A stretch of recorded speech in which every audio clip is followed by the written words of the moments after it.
acontecendo no mundo do trabalho. Nós precisamos ver como a mídia cobre o mundo do trabalho, como as redes digitais incorporam as lutas dos trabalhadores e as questões pertinentes às condições de vida, às condições de trabalho, as funcionalidades que existem, as dificuldades que nós temos.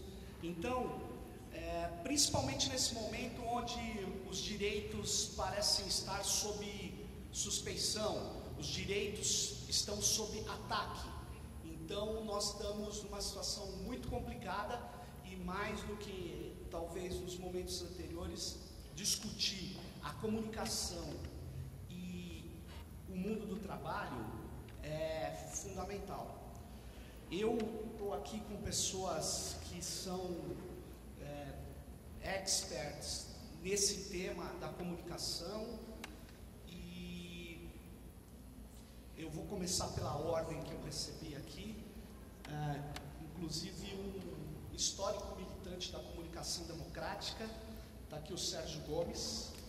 Sérgio Gomes, que é um militante, um ativista, tanto um apoiador inconteste da causa dos trabalhadores, mas também uma pessoa que está na história de formação de muitos jornalistas, é um dirigente da Alboré.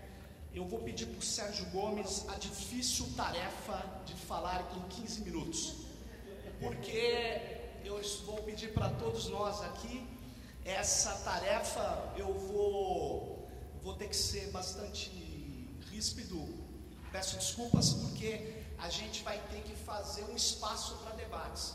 Então, eu vou avisar quando tiver 10 minutos, tudo bem, Sérgio? Aí você, aos 5 minutos, eu chamo a segurança e tal, e a gente passa a palavra. Então, eu vou passar, por favor, ver se esse microfone está funcionando. E vou começar a contar. Por favor, Sérgio Gomes com vocês. Só uma licença, desculpe. Alguém perdeu uma chave, está aqui a chave. Chequem aí quem perdeu a chave. E a chave está aqui, tá? Pode vir buscar. Desconta esses 12 segundos. Vou começar agora. Bom, primeiro, agradecer muito aos organizadores do evento e terem se lembrado do meu nome para vir aqui dar uma contribuição. Eu também acho isso que o Serginho falou aqui. Isso fica por último, depois do almoço só fica acordado quem está falando. Então, mas é estratégico. Sem isso, sem comunicar a ação, sem dar visibilidade ao que se passa no andar de baixo, na Casa das Máquinas, não haverá todas as conversas, é tudo cascata, enquanto a gente não conseguir dar conta do que se passa no porão desse navio chamado Brasil. Na verdade, vamos falar da América do Sul, América Latina, etc. Aqui existe uma ideia da invisibilidade do mundo do trabalho na mídia. Eu já sei que é apontar o dedo para a mídia dos outros, para a grande imprensa, etc. E é verdade. Mas tem essa brincadeira, toda vez que você apontar o dedo para alguém, tem 3 apontando para você. Então, eu desafio o pessoal que lida hoje com a imprensa do dia a dia, se realmente a imprensa dos trabalhadores tem mantido ou não a invisibilidade dos trabalhadores no seu ambiente de trabalho. Não há reportagem. Tem muito blá blá blá, senta na máquina, faz explicação com os adjetivos, etc., se repete. Então, eu quero dar conta de que recentemente a Barão de Tararé, a agência sindical e o Alboré se uniram e nós estamos lançando a ideia do prêmio Aldário Dantas, voltado para a questão da imprensa sindical para estímulo à reportagem. E nós vamos nos acertar que a cada ano tem um tema, pode ser, dependendo dos apoios, porque nós sozinhos, embora juntando essa velha guarda, é um pouco isso, mas nós vamos precisar de apoios para viabilizar isso, estimular o que já houve aqui. Havia o prêmio Imprensa Sindical da Secretaria do Trabalho, que simplesmente passou, fica tudo por isso mesmo.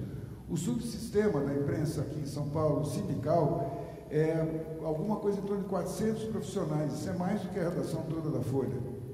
Só que faz de conta que isso não existe. Então, uma é isto.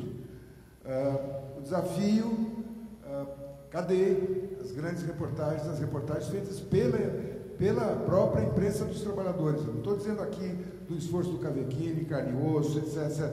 Não estou falando disso, de coisas que vêm de fora. Estou falando do próprio movimento sindical, que tem recursos, tem sede, secretário, telefone, não depende de patrocínio, não precisa de dinheiro da OAS, nem nada disso, tem dinheiro próprio. Gente, então, uma é isso. A outra é que eu venho aqui em nome de uma opção de gente que já morreu. Eu estou aqui com o exemplar A Voz do Trabalhador, de 1º de julho de 1908. Então, lá vão 100 e tantos anos. Foi quando se fundou a ABI, a Associação Brasileira de Imprensa, também foi fundada em 1908. Então, em 1908, 1º de julho, foi fundada a Voz do Trabalhador, órgão oficial da COB, da Confederação Operária Brasileira, primeira tentativa de organização numa central no Brasil. Quando o ministro do Trabalho era o... Me ajuda? O cara que é do PMDB, do Rio de Janeiro, babá, boa gente. Amanhã. Agora, do governo Lula. Como é que chamava? O cara, não, Lupe. Um dos caras que criou o CEBS, o Centro Brasileiro de Estudo de Saúde, junto com o Davi Capistrano, jovem, mais jovem do que nós, ministro da Saúde, termina em ão. Temporão, pronto, uma coisa fora do tempo. Temporão. E depois, quando 100 anos, nós conseguimos reunir todas as centrais, os representantes das centrais, junto com o Temporão, e foi apresentado a ele exatamente o que eu vou apresentar a vocês aqui. Então, está escrito. Então, em nome dele, estou aqui. Se passarmos diariamente em revista a jornada os jornais desta capital, Rio de Janeiro, por mais rápida que ela seja, encontraremos sempre umas notas de reportagem, vários acidentes no trabalho, onde nossos companheiros são vitimados, uns atirados ao catre de um hospital, outros à míngua de recursos para o necessário tratamento.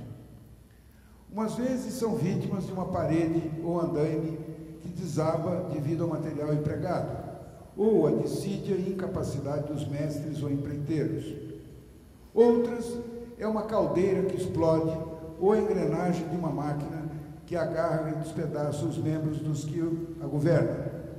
Enfim, todos os dias, a grande imprensa, entre aspas, nos fornece essas desoladoras notas, preâmbulo de mais uma que vem juntar-se às muitas epidemias que assolam as classes trabalhadoras. Assim é que, observando nós esses fatos de uma maneira lacônica, como os senhores jornalistas os encaram, apontando quase sempre como responsáveis as próprias vítimas, nos propomos, neste e nos números que a esses se seguirem, mostrar-lhes, já que tendo em vista não quererem ver, quais são os verdadeiros responsáveis de tanta miséria no lar operário. Portanto, principiaremos por dizer-lhes que deixem os fundos das confeitarias, os rendezvous elegantes, e vão observar nas construções como os encarregados fazem andar os operários, principalmente aprendizes, numa adobadora, a fim de poderem mostrar muito serviço aos patrões.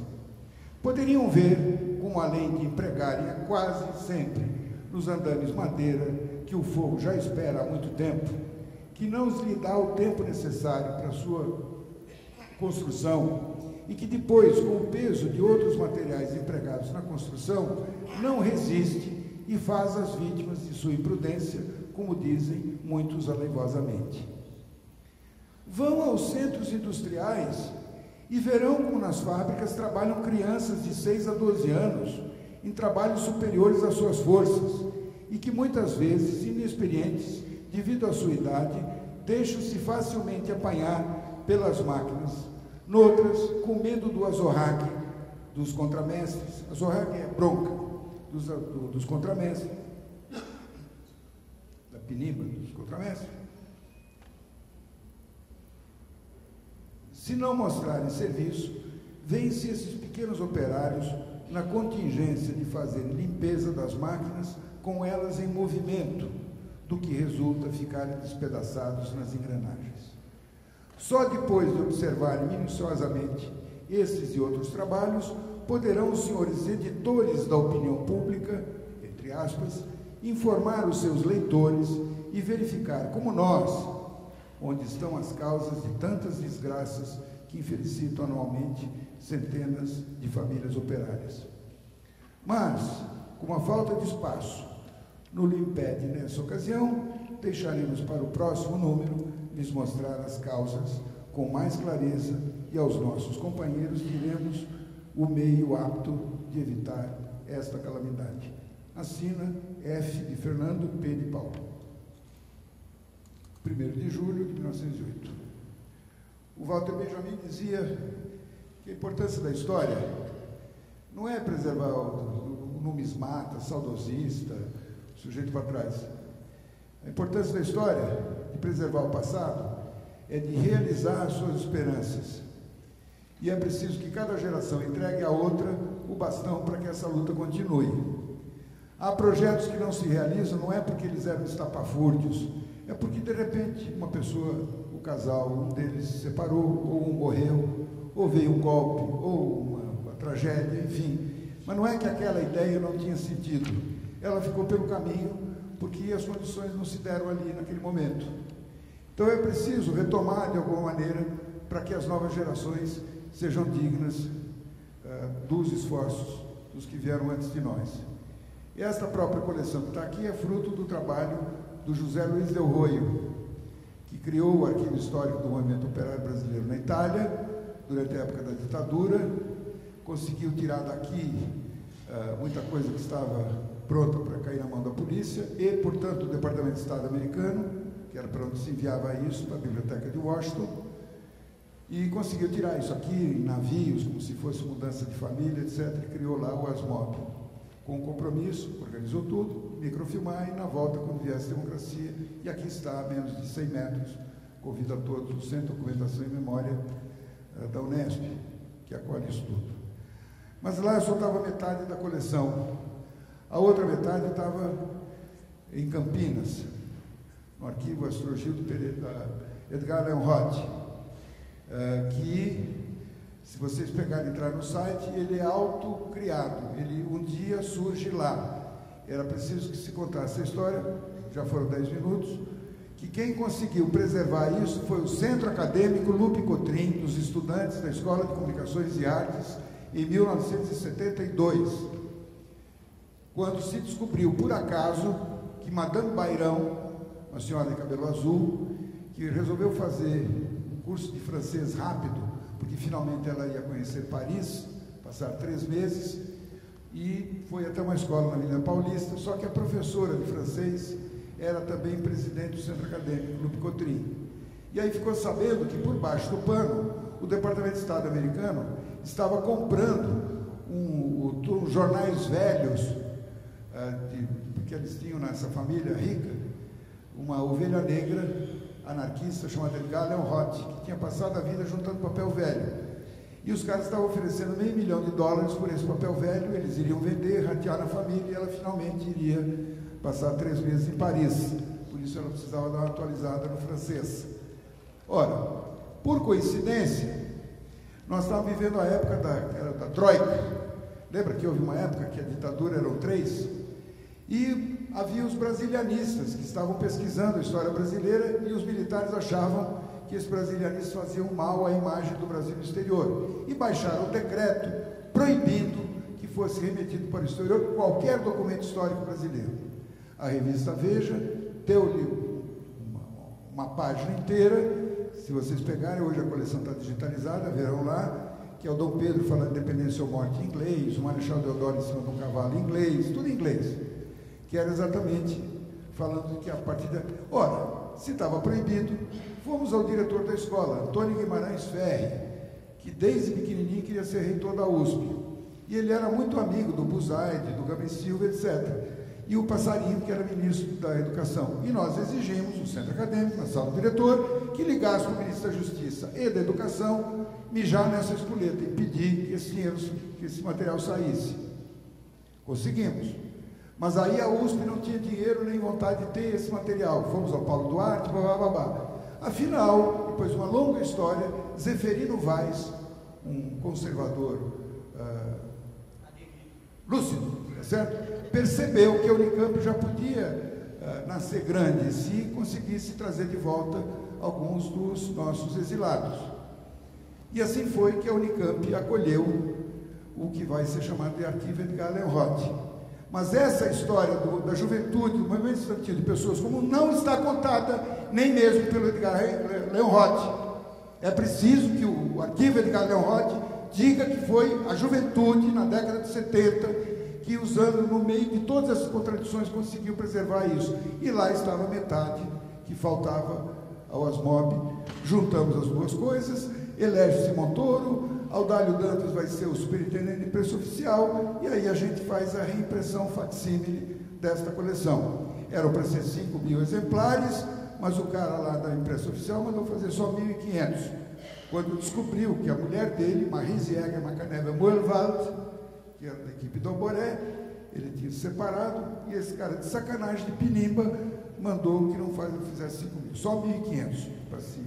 Você vê, portanto, o grande partido brasileiro chama-se PVR, o Partido dos Vaidosos e Ressentidos. Esta putada que aponta a lua e olha para o dedo, não é isso? Deu os 15 minutos? Você tem 1 minuto. Muito obrigado a vocês todos.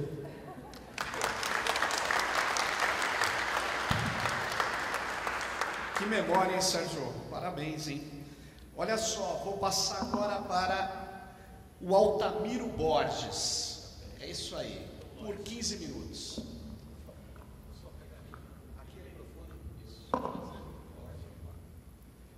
Boa tarde a todas e a todos, boa tarde. Primeiro gostaria de agradecer muito o convite para estar aqui, nesse salão nobre, que é nobre realmente, né? Até a gente fica muito distante de nobreza. E parabenizar muito a iniciativa, esse evento. Eu gostaria de lançar aqui algumas ideias para debate.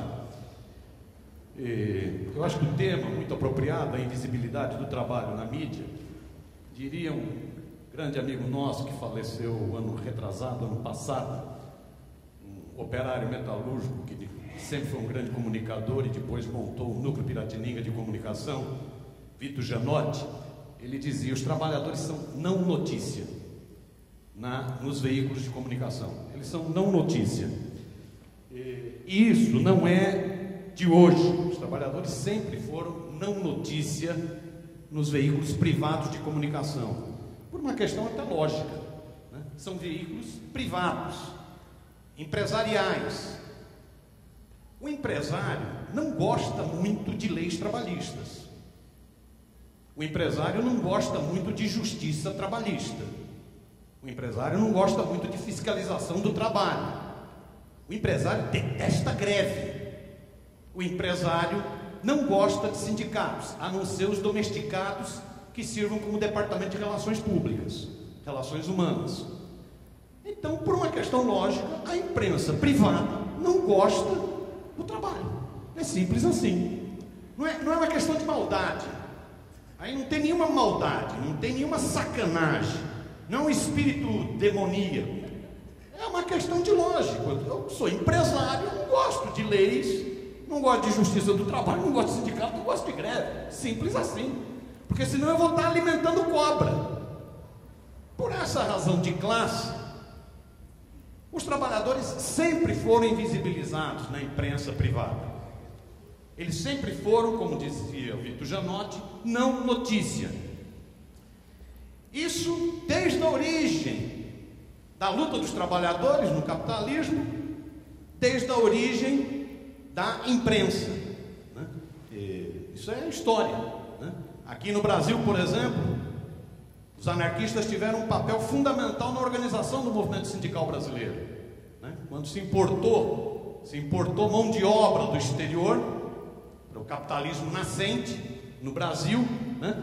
Vieram nesses barcos também importantíssimos dirigentes anarquistas, como Neno Vascos, né? Vários dirigentes anarquistas, italianos.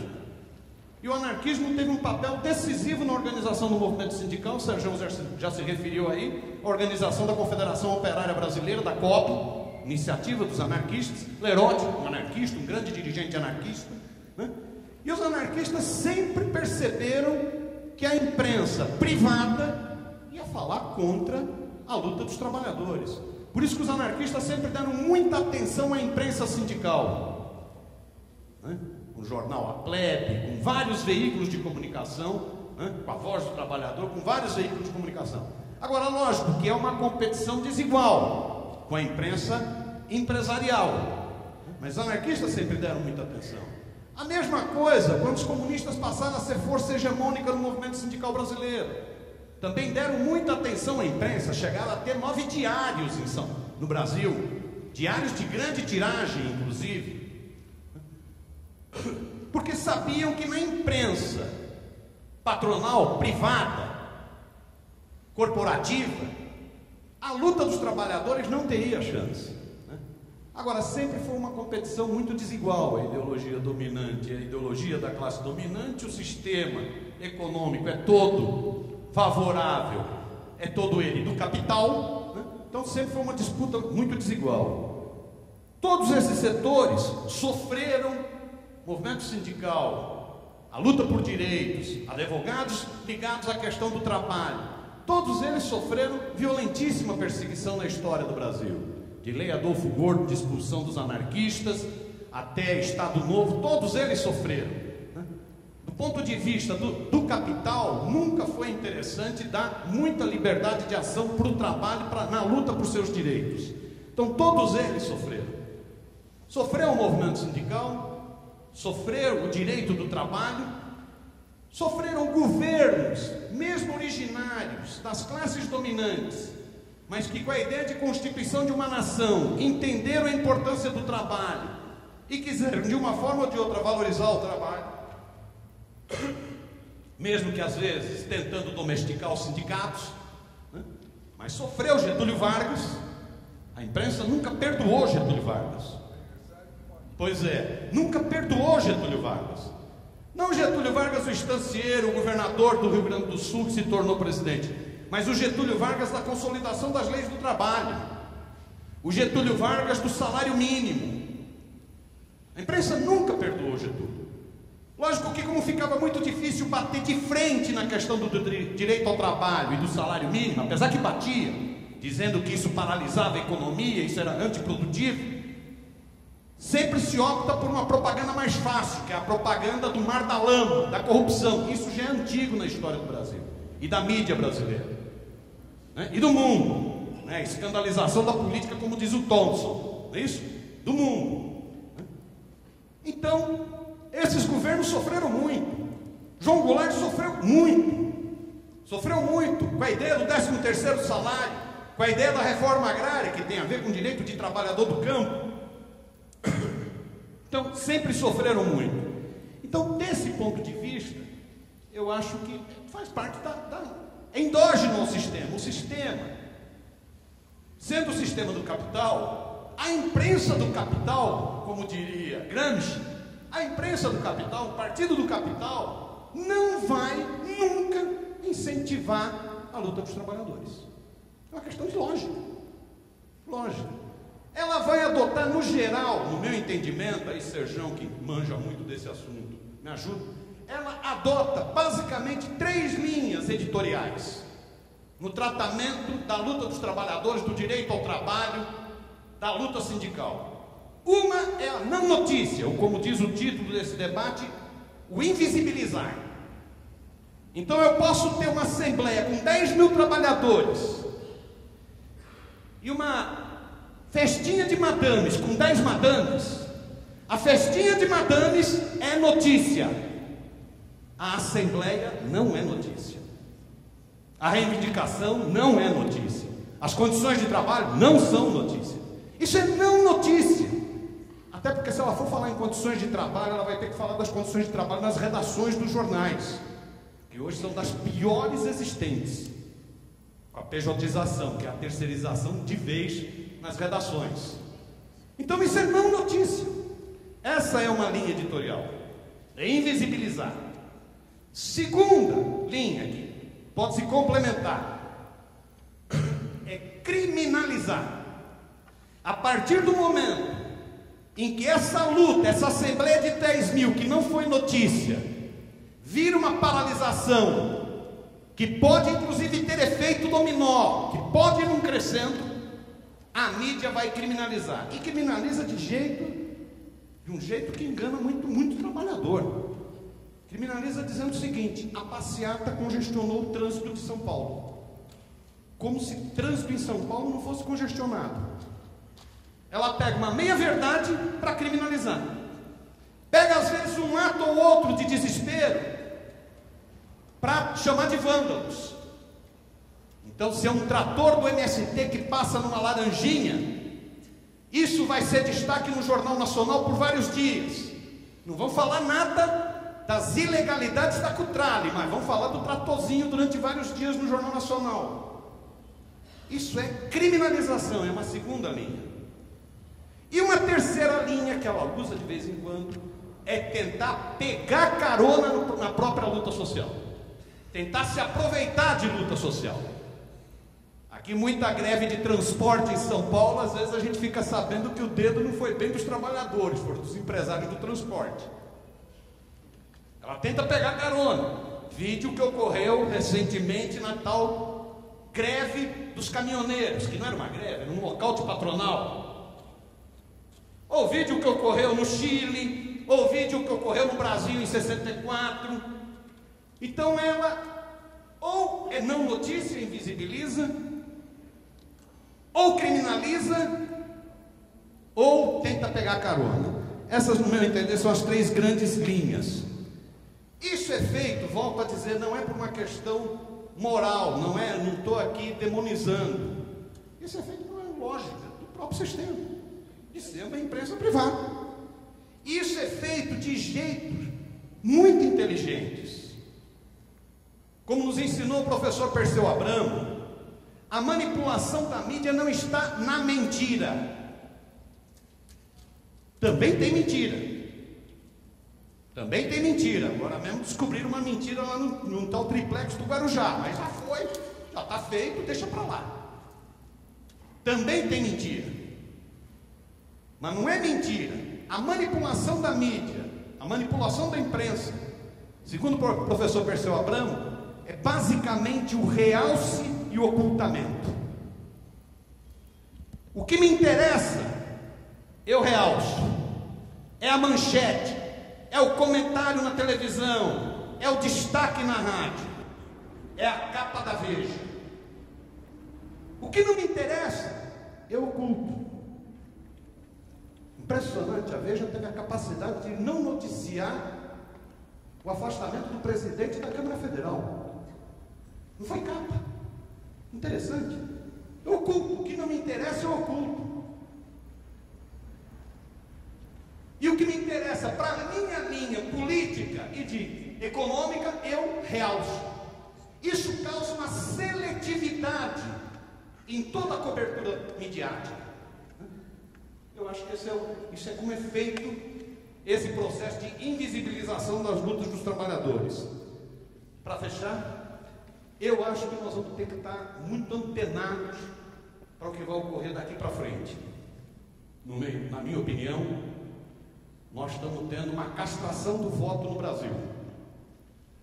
Não tem outro nome. O que está ocorrendo no Brasil é um golpe. Não é um golpe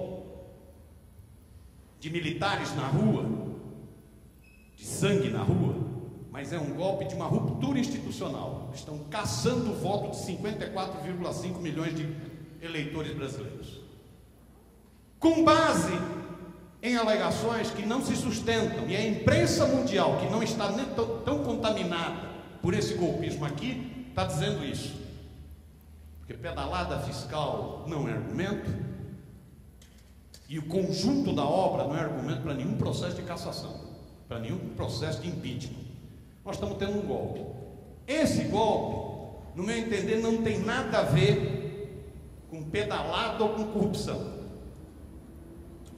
Que não significa que não tenha que ter controle dos gastos públicos e que não significa que não tenha que ter um combate implacável à corrupção. Afinal de contas, quem sofre é o trabalhador com a corrupção. Esse golpe tem a ver com um projeto de nação. E eu acho que o que vem por aí, e as sinalizações são muito fortes, é uma investida contra o trabalho violentíssima.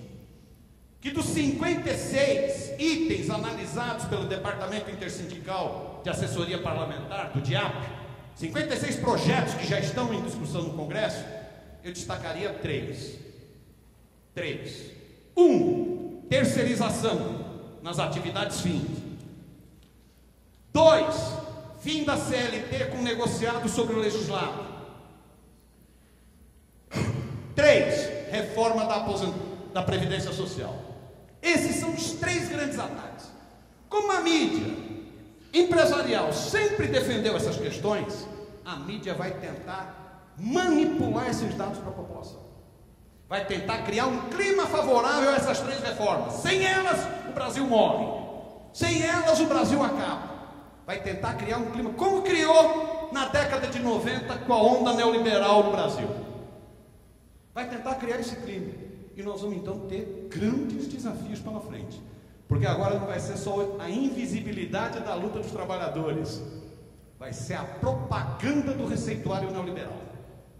É pior ainda. E isso vai exigir da gente, penso eu, 2 questões decisivas. Uma, nós vamos precisar ter muita capacidade aí em todo o campo do direito do trabalho, do movimento sindical, da blogosfera progressista. Nós vamos ter que ter muita capacidade para denunciar, desmontar esses argumentos. Então nós precisamos denunciar o que essa mídia vai tentar fazer. Segundo, nós precisamos fortalecer os nossos instrumentos de comunicação. Sem instrumentos de comunicação em maior quantidade, mas concordando totalmente com o Sérgio, em melhor qualidade, produção de conteúdo de alta qualidade, nós não vamos conseguir fazer a luta de ideias na sociedade. Esse eu acho que são os 2 grandes desafios que estão lançados. Ponto final. Eu só queria um registro aqui. Minha alegria de ter encontrado o Clemente, ter encontrado o Fajardo, fazia tempo que eu não via, tá? Já é isso, ponto. Muito bem. Estamos conseguindo manter o tempo. Vou passar a palavra agora para Renata Miele, por favor. Boa tarde a todos e todas.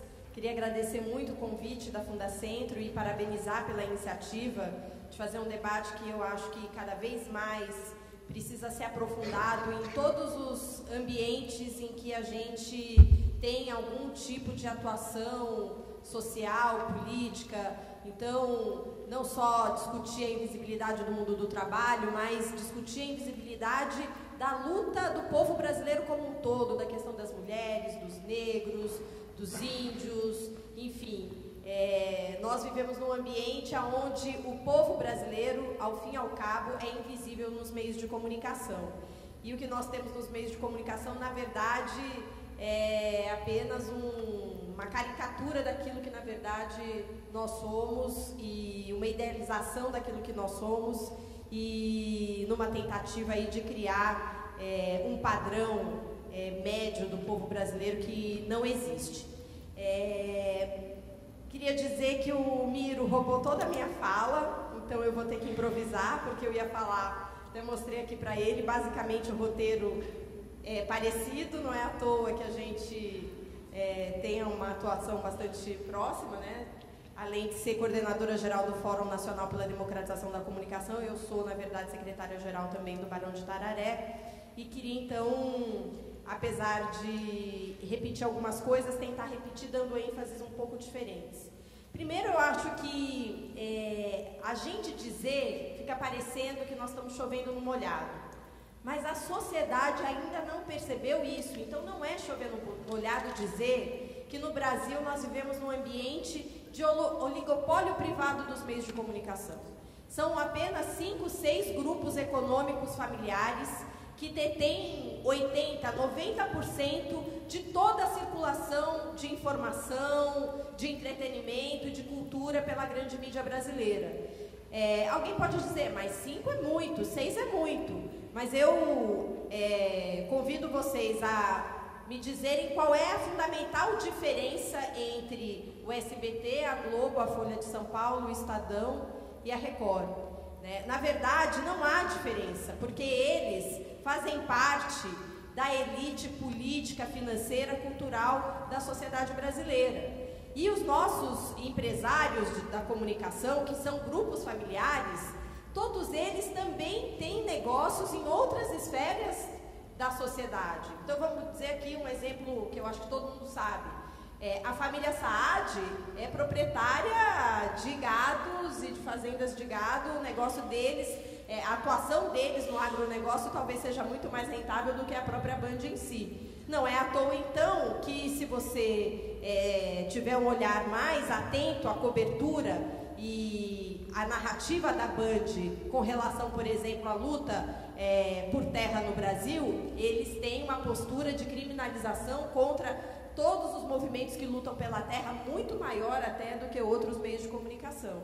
Então, todos esses meios de comunicação privados no Brasil, eles também têm os seus tentáculos em outras esferas e interesses econômicos na sociedade brasileira. Então, essa elite, como disse o Miro, ela defende os interesses da elite política e econômica do nosso país.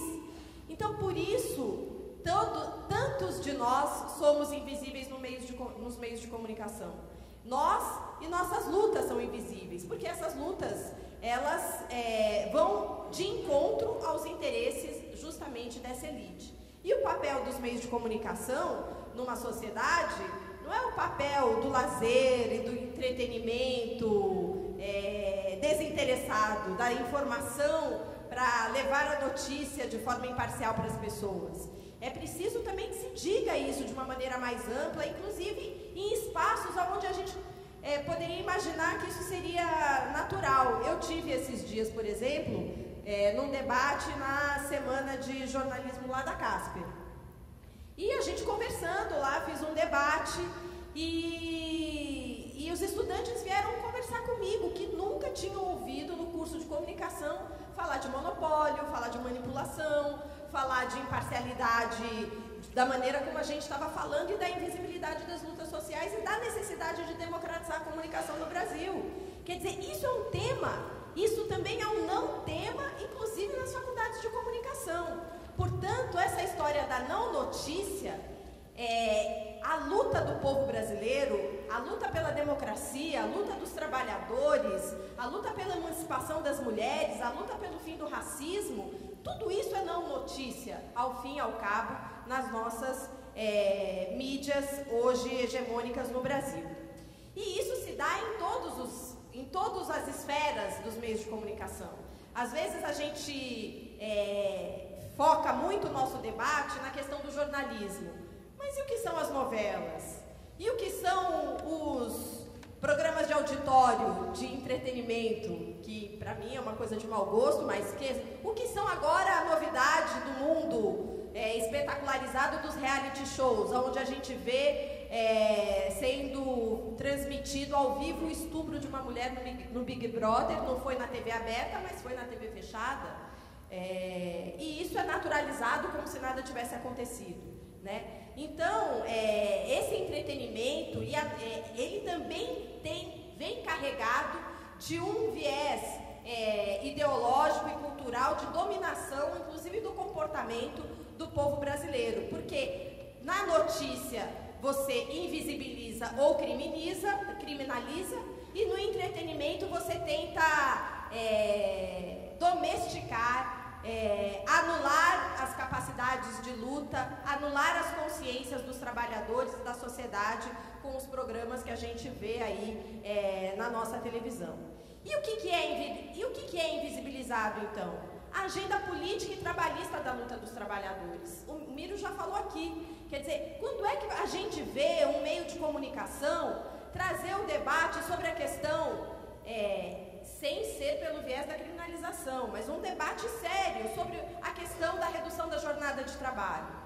Esse é um debate que não consta dos nossos meios de comunicação. E quando consta, é exatamente para negar a necessidade de se reduzir a jornada de trabalho. Quando é que a gente vê, por exemplo, um debate, uma reportagem, um programa de discussões que aprofunde o tema, por exemplo, das transformações que vem se aprofundando no mundo do trabalho, em função das novas tecnologias, os impactos que isso tem para o trabalhador? Isso nunca aparece nos meios de comunicação. O que aparece são os impactos disso para o empresário. Porque o trabalhador não é notícia, mas o empresário é. O interesse do trabalhador não é notícia, mas os interesses dos empresários são. Por isso que nós temos nos jornais um caderno de economia ou um caderno de mercado, mas não temos um caderno destinado para discutir a questão do trabalho. Por isso que nos jornais, quando a gente vai discutir algum tema, nos telejornais ou no rádio, quando vai discutir algum tema que diz respeito à questão do trabalho, quem vai comentar é um economista, ou quem vai comentar é um administrador formado por uma dessas escolas conceituadas no país. Você nunca vê, por exemplo, convidado para fazer parte de uma entrevista ou para fazer um comentário sobre algum tema que está em debate na sociedade, o presidente de uma central sindical, porque os trabalhadores não são fonte. Então, a invisibilidade, isso é natural. E o próprio trabalhador e os trabalhadores acabam tendo isso como natural, porque a mídia hegemônica, ao ocultar, ela naturaliza o próprio ocultamento. O Miro citou o Perseu Abramo, e eu sempre gosto de citar o Oduvaldo Viana Filho, Vianinha, que ele dizia que o problema dos meios de comunicação não está exatamente naquilo que eles transmitem, que eles exibem, mas naquilo que eles deixam de exibir. Então, aquilo que deixa de aparecer que é onde a gente precisaria colocar a nossa lupa para identificar quais são os interesses que estão por detrás das notícias que aparecem nos meios de comunicação. E a questão dos direitos trabalhistas e direitos sociais. Nós estamos vivendo, nesse momento, um desmonte não só da CLT. Eu tenho falado esses dias que nós estamos numa situação que para mim parece aquela coisa do pré-jogo. Como a gente saiu das Olimpíadas, quando a gente zapeava, sempre estava lá, pré-jogo. Nós estamos no pré-jogo ainda. Porque se o golpe se consolida nessa votação que se iniciou hoje no Senado Federal, aí sim o jogo vai começar pesado. E vai ser o desmonte da CLT, o desmonte de vários direitos sociais e o desmonte da própria Constituição Federal. Porque o que eles querem é rever a Constituição, como disse o ministro da Saúde interino, Ricardo Barros, quando disse que o Brasil não tem condições de arcar com os direitos que estão consignados na Constituição. O Brasil não tem recursos para garantir esses direitos. Então, o que eles querem é mudar, inclusive, a própria Constituição Federal que nós conquistamos com tanta luta dos trabalhadores no Brasil. E também é invisibilizado nos meios de comunicação a vida dos trabalhadores e os dilemas dos trabalhadores. Quer dizer, situações cotidianas, que são dramas de famílias e famílias, que não tem, por exemplo, as mulheres trabalhadoras que hoje são arrimo de família e que são garantidoras da renda familiar, que não tem com quem deixar seus filhos porque não existe creche para colocar as crianças, ou porque não existe escola em tempo integral. Então são pautas de direitos sociais que, para além da agenda própria do mundo do trabalho, também são invisíveis, porque elas dizem respeito à vida e à melhoria de condições de vida dos trabalhadores. E melhorar a condição de vida dos trabalhadores é perigoso. É perigoso, e a gente está vendo isso porque um dos grandes legados que serão destruídos se a gente não se mobilizar desses anos dos governos Lula e Dilma foi a inclusão de mais de 40 milhões de pessoas que viviam na miséria, no trabalho, em direitos, com programas sociais, com programas de transferência de renda. E quando o trabalhador melhora de vida por políticas públicas, por aquecimento da economia, porque se construiu uma política para acelerar o desenvolvimento do país, o trabalhador passa a ter acesso a outros traz também. E a sua consciência também melhora. E ele passa a exigir mais presença do Estado e não menos presença do Estado. Ele passa a exigir melhores serviços públicos, ele passa a exigir uma saúde de qualidade, ele passa a exigir que as escolas tenham mais qualidade, e tudo isso significa pôr em xeque a grande joia da coroa, que são os serviços privados, que é a lógica neoliberal da privatização e de que o que é privado é bom e o que é público é ruim. Mas os trabalhadores, quando começam a melhorar de vida, eles passam a demandar mais do Estado. E demandar mais do Estado significa fortalecer o Estado, fortalecer a economia no sentido da inclusão. E isso é contraditório com o capitalismo nos tempos do neoliberalismo, como nós estamos vivendo hoje. Nós também podemos perceber que o que nós vemos dos trabalhadores nos meios de comunicação, como disse o Miro, é exatamente o trabalhador ou de maneira criminalizada, principalmente os movimentos sociais, ou o trabalhador como vítima, quando ele é vítima de um atentado, ou quando ele é vítima, como ocorreu no Chile com os trabalhadores como chama? Os mineiros do Chile, né? Ali o drama de vida daqueles homens que trabalhavam naquela mina, com as piores condições de trabalho, adoecendo, morrendo em função do trabalho, esse drama nunca foi notícia. Mas no momento em que eles foram vítimas de um acidente, isso virou notícia. Mas e depois? Como isso se reverteu numa melhoria de condição de vida para os trabalhadores que trabalham em Minas? Isso simplesmente foi a questão da Samarco, exatamente. Então, a gente vê também como a mídia tem a capacidade de se apropriar do drama dos trabalhadores para invisibilizar a sua própria luta. Então, e a outra coisa é o trabalho como custo, né? Por isso que os meios de comunicação interditam discussões ou fazem o debate a partir dos seus interesses sobre a reforma da Previdência ou sobre a reforma tributária, porque alguém acha que quando o ministro interino Henrique Meirelles está falando em aumentar impostos, ele está se referindo à taxação das grandes fortunas? Impostos para quem? Agora, qual o debate sério, aprofundado, a reportagem que os meios de comunicação fazem sobre a situação tributária do país e como ela contribui para aumentar as desigualdades sociais? Isso não aparece em lugar nenhum. Os impostos serão aumentados ao custo do trabalhador e do trabalho, e não dos empresários e das fortunas. Essa é a lógica, portanto, dessa mídia hegemonizada e privada. E então, o que fazemos neste cenário para concluir que meus 15 minutos se esgotaram? Nós temos que ganhar mais e mais e mais a consciência dos trabalhadores organizados, conscientes, portanto estou falando aqui dos sindicalistas, também dos trabalhadores que não são sindicalistas, mas nós temos que começar a ganhar mais apoio da sociedade para defender, por exemplo, o fortalecimento da comunicação pública, que nós conquistamos no Brasil nessa última quadra histórica com muita luta e muita pressão do movimento social, e que agora o governo interino do presidente Michel Temer quer acabar com a TV Brasil e com as emissoras que compõem a EBC, aonde a voz do trabalhador tem tido um espaço, aonde a situação de vida do trabalhador, os dilemas do mundo do trabalho, a agenda trabalhista tem tido espaço para ser discutida com a sociedade. Defender a TVT, que também vai sofrer o ataque dos governos trabalhistas. Então, meios de comunicação, os blogs, a imprensa alternativa, que precisa melhorar muito para trazer como personagem principal da sua notícia o trabalhador. Nós ainda não conseguimos fazer isso, é importante que se faça essa autocrítica. O trabalhador tem que ser o nosso personagem, o trabalhador e a trabalhadora.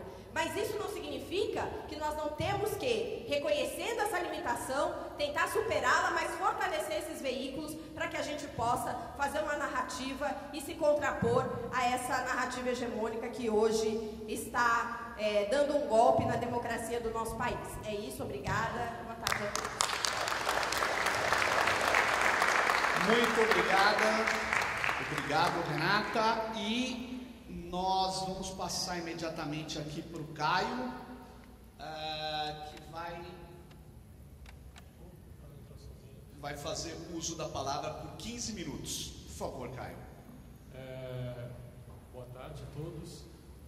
A minha fala é menos no aspecto geral, tentar, até porque, enfim, tenho menos tempo de estrada que todos aqui na mesa, então vou tentar falar um pouco da experiência particular nossa, tanto lá no Professor Repórter como na Repórter Brasil, fazendo documentários, né, que é uma tentativa de apropriação de alguns espaços, né. A gente não está falando aí de influenciar na grande notícia, né, desses termos que estão sendo colocados aqui, mas de tentar produzir conteúdos audiovisuais que pautem de maneira marginal a grande imprensa, mas que ainda assim sirvam como iniciativas que propaguem narrativas diferentes, problemas escondidos, e trazendo novos atores aí para o espaço público. Enfim, hoje, né, descobri aí que, por exemplo, o carne e osso está sendo usado em sala de aula. Isso me deixa muito contente mesmo, porque enfim, o jornal tem esse alcance, né, que é o jornal que a gente discute aqui, mas no dia seguinte ele é embrulho de peixe, né, e saber que um documentário pode ter vida própria vários anos depois de feito, assim, é uma coisa que aplaca um pouco esse sentimento de frustração que a gente tem de virar o embrulho de peixe no dia seguinte. Então, basicamente, existe, assim, no meu trabalho, uma afinidade temática com a questão do trabalho, né, de trazer as histórias dos trabalhadores, dos ambientes de trabalho para o audiovisual, principalmente, e tem também uma afinidade que não é só temática, mas uma afinidade, eu posso dizer também de linguagem, uma afinidade estética, assim, né. Basicamente, no Professor Repórter, por exemplo, e eu repito isso nos documentários, a gente privilegia o trabalho mesmo, a ação, né, a narrativa em ação. A gente tem muito pouca entrevista, né, não é um programa opinativo ou um programa de debates, né, é um programa de chão de fábrica mesmo, nas ruas e tal, né. Isso já aconteceu mais de uma ocasião em que a gente está em algum lugar, alguma empresa, ou algum hospital e tal, e sempre o diretor daquela instituição quer falar e tal. Eu já vi o Caco dizendo isso para as pessoas, eu não posso dizer porque eu não tenho esse crachá, mas enfim, eu já vi ele dizendo, olha, a gente quer entrevistar quem trabalha. Não que os diretores de hospitais não trabalhem, mas quem, né, trazendo para o sentido de que o programa tem esse lado mesmo de acompanhar o trabalho sendo feito mesmo, né, de documentar isso, até porque isso também para o audiovisual, né, para que as pessoas se sintam mais cativadas a estar em contato com esses materiais, né. O que é um desafio, e eu chamo vocês para esse desafio, que acho que tem profissionais de várias vertentes aqui, para nos ajudar nesse desafio, que é trazer esses temas invisibilizados, né, como eu concordo que são realmente, como eles podem se transformar em pautas, como o jornalista que está dando murro em ponta de faca nas suas redações possa estar municiado de informações, de histórias, para que convença o seu chefe de que aquela pauta é uma pauta interessante e viável, principalmente, né? Então, esse trabalho de convencimento, esse trabalho de argumento, de levantamento de informações, ele depende muito de quem está ali no dia a dia, em campo, com essas informações, seja no serviço público, seja nos sindicatos, seja no chão de fábrica, porque essas pessoas vão talvez dar ao jornalista, claro, não qualquer jornalista, mas que tem um histórico de afinidade com esses temas, a possibilidade de que esse jornalista leve esse assunto adiante, né? Então, isso é muito importante para a gente. Eu vou passar um trecho agora do documentário Carne e Osso, que, diferente até de outros documentários que eu fiz, ele surge como uma demanda dos profissionais de saúde, do direito, que viam a situação nos frigoríficos, um grande número de ações trabalhistas, e os frigoríficos são campeões nacionais, queridíssimos, etc. E era muito difícil, enfrentar esse problema pelas vias tradicionais. Então se sugeriu uma peça de comunicação que demorou 3 anos para ser concluída. E aí a gente também, ao abraçar esse desafio de fazer um documentário sobre o trabalho nos frigoríficos, a gente também falou, bom, esse documentário não pode ser um documentário militante, né, nesse sentido de ser uma ONG, a Repórter Brasil que faz, porque ele precisa falar com um público maior, né? Isso também é um dos problemas hoje da nossa comunicação, essa comunicação que circula, mas circula em círculos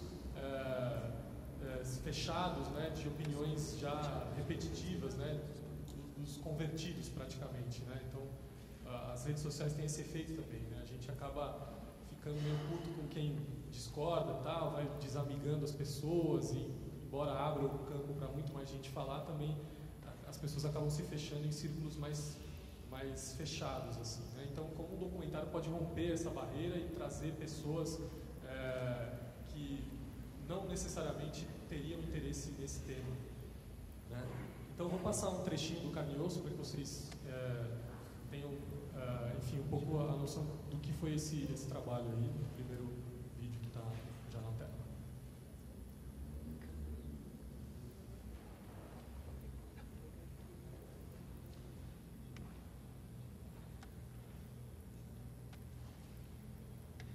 Pode ir dando play, tentar desligar lá em cima.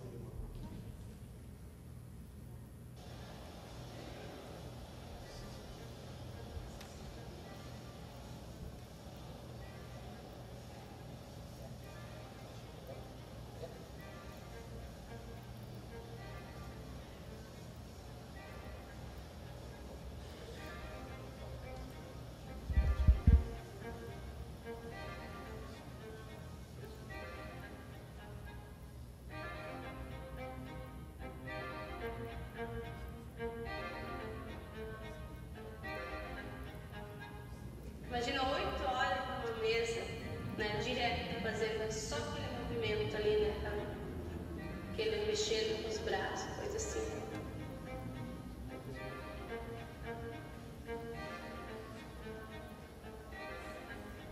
Todo dia eu pegava a faca e ia desossar, tirava a carne do osso, e a mesma atividade o dia inteiro, de manhã até a final da tarde.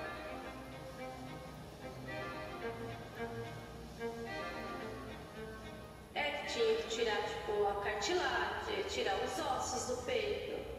Às vezes tinha que abrir ele no meio, às vezes quando era para exportação, ele era o peito inteiro. Assim, a gente tinha umas mesas com número, cada pessoa tinha o seu número. Cortar frango, tirar coxa, tirar asa, tirar peito, tirar carcaça. Examinando a carcaça, tinha que fazer em torno de 3.700 por hora, né? Sozinha. Então tem que ser um corte preciso, né? Tem que tirar bem a carne do osso, não pode ficar carne. Tem que tirar a cartilagem, não pode ter cartilagem. Tem que cuidar para não rasgar a pele.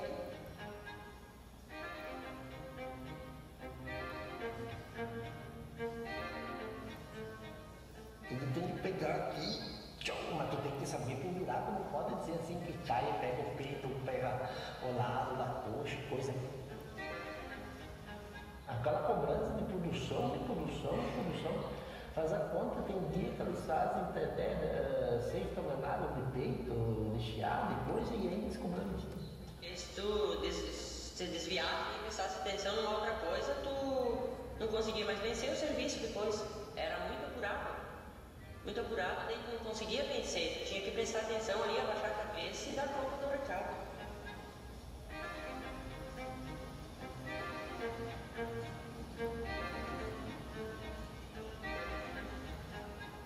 Se demorasse, olha, se sentasse uma mosca no rosto da gente, não dava tempo de fazer assim com a mão pra...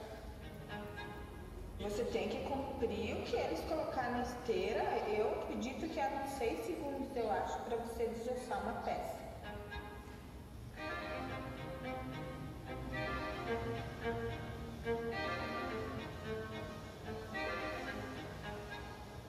Porque o ritmo é muito acelerado.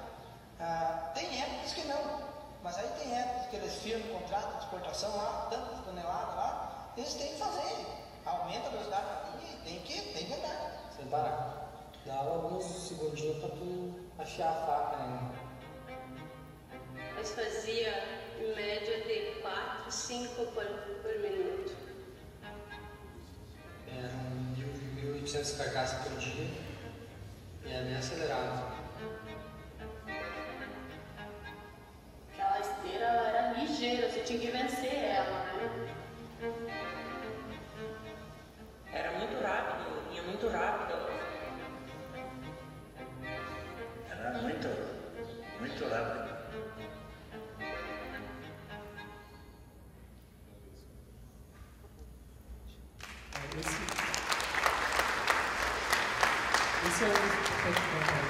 Esse é um dos documentários que circulou de maneira interessante, assim, né? E segue circulando. E tem uma característica interessante, assim, né? Porque como a gente vai retratar esse trabalho, até porque, né, como disse o Sérgio, a gente precisa fazer a reportagem, né? Não é apenas o alto número de processos trabalhistas e adoecimentos. A gente precisa ir além. Vamos mostrar esse ambiente de trabalho. Então, basicamente, nesse caso, a gente contou com a ajuda de fiscais do trabalho que iam fazer as inspeções. A gente conseguiu, né, acompanhar junto. E mesmo assim, nas inspeções, sempre fica ali o encarregado e tal. Então, a gente foi com 2 equipes, uma com uma câmera de vídeo e a outra com uma câmera fotográfica.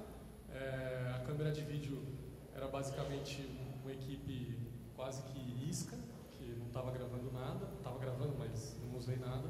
E a equipe de fotográfica, hoje em dia todo mundo já sabe, mas né, quando a gente fez menos, que as câmeras de foto fazem vídeo e às vezes melhor do que a de vídeo, e a câmera fotográfica que na verdade estava fazendo documentário.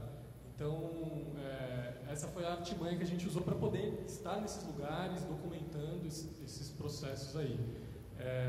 Eu queria passar um outro trechinho aí, antes que acabe o tempo, de um outro documentário que tem uma outra história, e também depois, se vocês quiserem perguntar um pouco sobre como é fazer esse documentário, a gente pode esticar. Mas é o Jaci, que é um documentário sobre construção civil, sobre a obra de Giral, e aí a gente utiliza uma outra estratégia para conseguir ter acesso a lugares inacessíveis, que são esses ambientes de trabalho. Júnior, ela pediu para me definir Jaci Paraná em uma palavra. Sabe o que eu vou definir? Em uma palavra. Ela pediu para me definir Jaci Paraná em uma palavra. Sabe o que eu vou definir? A cidade do pecado. Foca.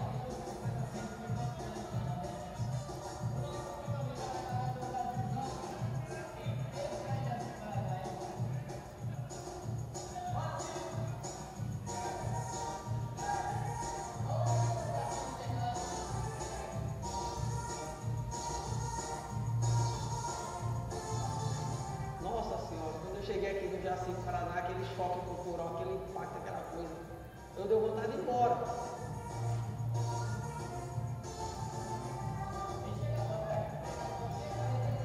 Eu sou mulher de Pará. Você não pode me colocar dentro de uma casa. Com tudo dentro, com tudo que uma mulher precisa. Você pode? Você vai fazer isso pra mim? Não. Então se você me quer, desse jeito.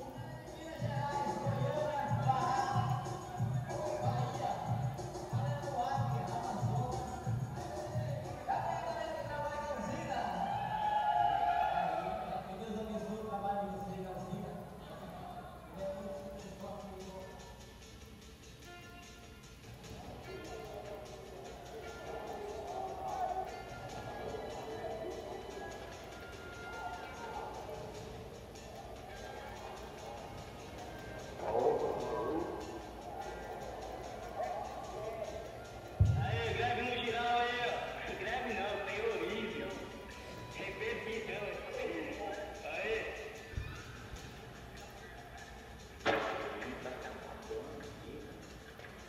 Então, a gente corria no meio dos fatos, todo mundo pegando suas coisas, e a gente ouvia tiros.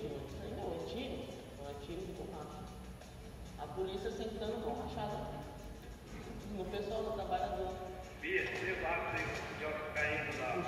uma verdadeira operação de guerra. Meu, tem 18 mil homens lá.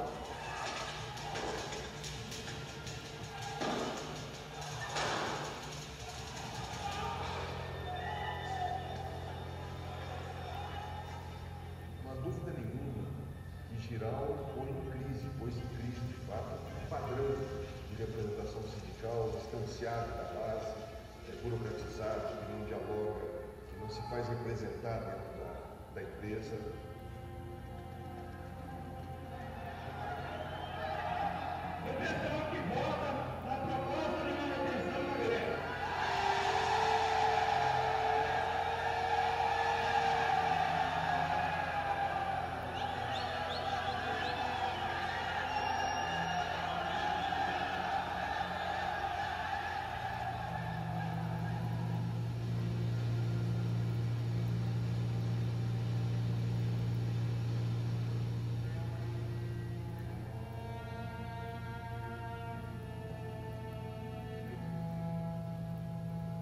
O governo federal e o próprio Ministério do Meio Ambiente apresentam maneira do caso de todos, de que é possível fazer o zero direto na Amazônia com baixos impactos sociais e ambientais, quando nós estamos vendo o contrário.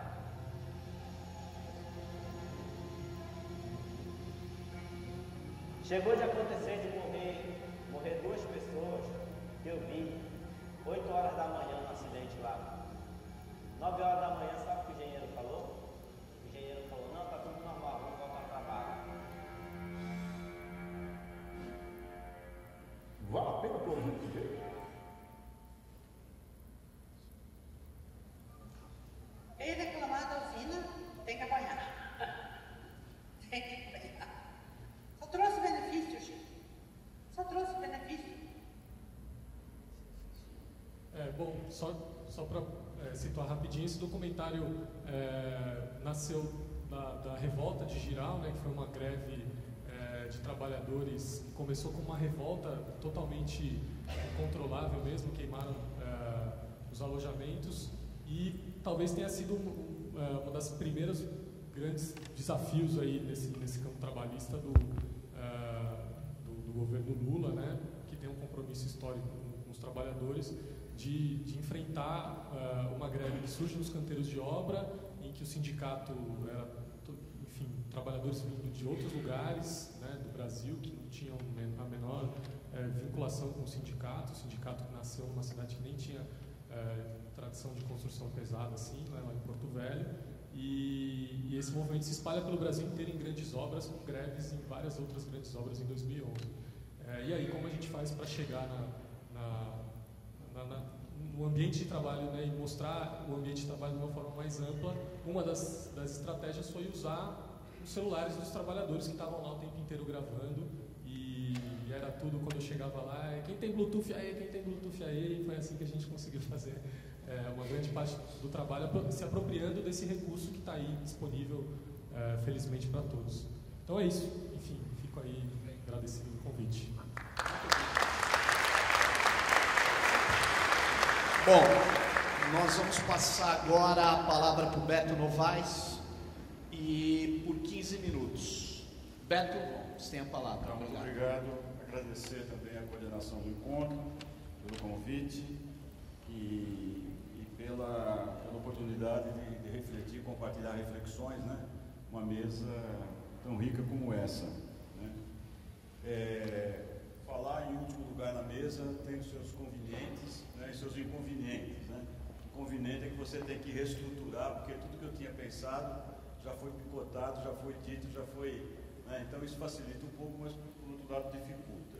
Eu sou professor universitário, trabalho na Universidade Federal do Rio de Janeiro, no Instituto de Economia, né? Minha formação é de agronomia, sou engenheiro de produção no mestrado e doutorado na área de economia. Tem a ver que eu estou numa mesa de imagens, né? Essa é a primeira questão aí que eu gostaria de colocar, né? Uma trajetória que não junta nada, né? Mas enfim, enquanto professor universitário e pesquisador na universidade, uma das questões que vem me preocupando bastante é a produção acadêmica, né? A gente se percorrer aí as bibliotecas das universidades, o que tem de tese de doutorado, e tese de mestrado, e trabalhos de pesquisa acadêmico e tal. Então, a questão que eu coloco em cima disso é o seguinte: como esse material está sendo utilizado, entendeu, para transformar, né, para ser apropriado pela sociedade.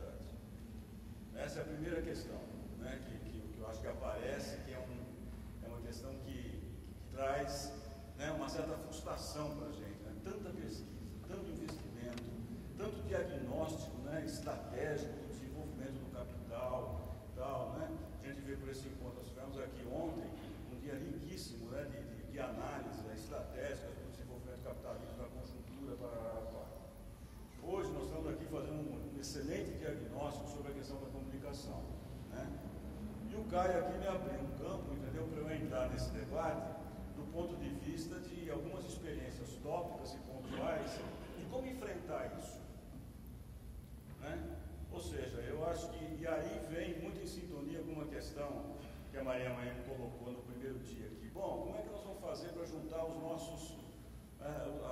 nossos fragmentos, né, para combater isso? E eu acho que a imagem aí ganha uma relevância, uma relevância no mundo que a gente está vivendo, nessa conjuntura que a gente está vivendo, que a informação ela está passando pela mídia, né? Quer dizer, a mídia burguesa, né? A mídia controlada pelo capital e tal. Eu não quero discutir muito isso, porque isso é uma estratégia deles, né? E a gente já reconstituiu historicamente esse processo. Quero construir assim um projeto pequeno que a gente está desenvolvendo na universidade, e vai muito nessa linha aqui que o Caio colocou, né, do Repórter Brasil, né? Ou seja, a gente tem como princípio, né, como fundamento para selecionar as teses e as pesquisas que nós vamos utilizar para fazer a passagem para essas imagens. Antes disso, eu coordeno um projeto no Instituto de Economia chamado Educação através das Imagens. Então, é o uso da imagem na educação, né? Então, essas imagens, essa produção de documentários tem como objeto central recolher o olhar dos próprios agentes, né, dos próprios trabalhadores sobre a realidade que eles estão vivenciando e tentar dar visibilidade a essa leitura do mundo que eles fazem. Esse é o desafio. Como eu mudei o eixo aqui, eu também vou apresentar um rápido documentário aqui sobre uma greve que teve em São Paulo, né, de 400 trabalhadores vindos do Ceará e da Paraíba. Sabe que a cana aqui em São Paulo é cortada, foi na agricultura da cana, usina Tapetininga. Foi uma greve de 400 trabalhadores. Essa notícia não foi, essa greve não foi notícia no jornal local, na rádio local, ela ficou circunscrita ao território da usina. Se você fizer uma comparação dessa realidade com as greves que teve no começo da década de 80, as greves do Nordeste dos cortadores de cana eram notícias do mundo todo, entendeu? Porque o cara, para fazer uma greve, tem que fazer piquete. Para fazer piquete, esse fato tornava um fato social, a imprensa divulgava. Hoje não. Hoje ela está circunscrita, ninguém divulga, ninguém sabe. Nesse projeto nosso, foi um projeto, esse trabalho, aí nós temos um documentário chamado Conflito, sobre essa greve. E esse documentário surgiu assim, uma reunião que nós fizemos com um dirigente sindical na Unicamp, com alguns professores da Unicamp. É o seguinte: olha, nós estamos aqui na academia pesquisando o processo de trabalho e tal. Estamos esquecendo de um lado, e os trabalhadores disso? O que estão fazendo? Como estamos reagindo contra essa modernização tecnológica? Né? Não tem luta mais? Aí ficamos lá, traçamos um projetinho, fizemos um projetinho. Não, quando tiver um conflito aí, o dirigente sindical avisa a gente e vamos lá filmar. Aí fomos filmar. Aí teve esse dia, apareceu esse dia, o dirigente sindical entrou em contato com a gente botou um câmera para ir com ela, que ia fazer a mediação da greve, foi lá para Itapetininga e filmou. Aí nós vemos um documentário, né? Só que esse documentário aconteceu a mesma coisa que você narrou, né? A gente tinha filmagem de um dia para uma greve que durou 7. Bom, como terminar esse documentário? Como editar esse documentário? Aí, de repente, a gente via, assim, pelas imagens que o nosso câmera filmou, que por trás dele vinha um batalhão de trabalhadores com seus celulares nas mãos, filmando o que o cara estava filmando. Então ele falou: pô, vamos entrar em contato com o sindicato lá no sertão da Paraíba, o dirigente sindical deve chamar esses trabalhadores e deve ter essas imagens. Para surpresa nossa, algumas imagens estavam na memória do celular. Mas alguns trabalhadores levaram isso numa lan house, né, para transformar as imagens que ele tinha em DVD e mandar esse material para a gente, e aí nós conseguimos terminar esse documentário que se chama Conflito. O que eu estou querendo trazer com esse exemplo para a nossa reflexão, né?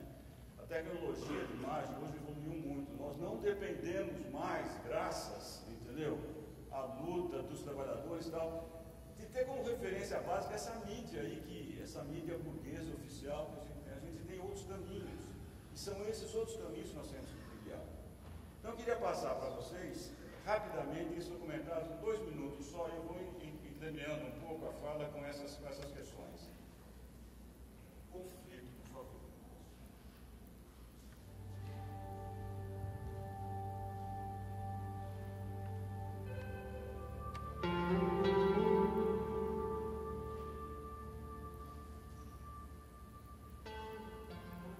As minhas condições de vir lá do norte, eles foram lá buscar a gente, o Paulo, o Jaime, o Luiz, o Reginaldo, que é um dos responsáveis também da gente aqui. Lá eles teve bastante reunião, prometeram muitas coisas pra gente, né? Inclusive moradia boa, salário de boas condições, né? Segurança do trabalho, saúde. A gente ia ter tudo quando a gente chegasse aqui. Só que quando a gente chegou aqui, a gente achou tudo o contrário. Quando cheguei aqui, aí vi uma coisa diferente. Então não está do jeito que eles combinaram, mas também segurei, né? Devagarzinho, vendo eles sofrendo e reclamando a nós. Mas nós não tem culpa, né? Nós também estamos sendo enganados. Meu nome é Carlita, eu sou diretora da FERAESP e a gente tem assim um trabalho aí no estado todo como migrante. Recebemos uma denúncia através de companheiros que procuram nós e nós estamos aqui para ajudar naquilo que for preciso. Nós trabalhamos da seguinte forma: nós fazemos com vocês, tá? Nós não vamos fazer nada para vocês cada um faz por si.